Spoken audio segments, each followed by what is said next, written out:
76. PHAETON. No. Yes. Perhaps. Oh. I. Hi. Why? No. Hail.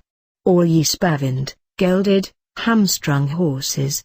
Ye shall surpass the planets in their courses. How?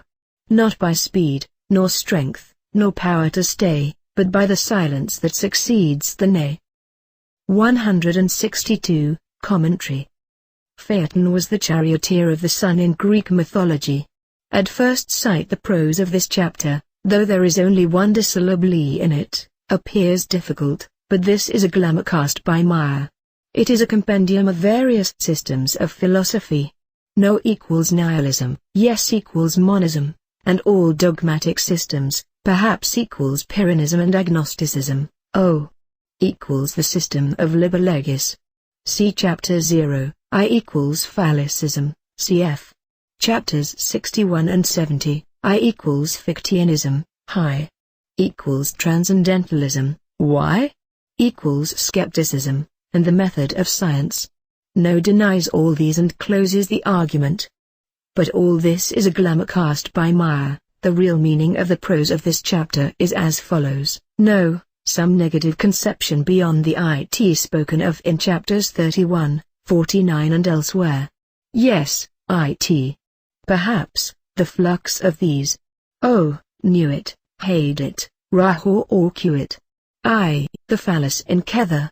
I, the ego in Chokmah. Hi, Bina, the feminine principle fertilized. He biod, why? The abyss. No, the refusal to be content with any of this.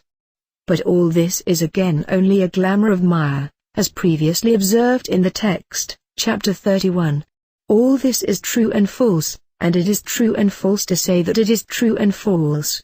The prose of this chapter combines, and of course denies, all these meanings, both singly and in combination. It is intended to stimulate thought to the point where it explodes with violence and forever. A study of this chapter is probably the best shortcut to Nibbana. The thought of the master in this chapter is exceptionally lofty. That this is the true meaning, or rather use, of this chapter, is evident from the poetry. The master salutes the previous paragraphs as horses which, although in themselves worthless animals, without the epithets, carry the charioteer in the path of the Sunday. The question, how? Not by their own virtues, but by the silence which results when they are all done with. The word nay is a pun on nay, which refers to the negative conception already postulated as beyond it.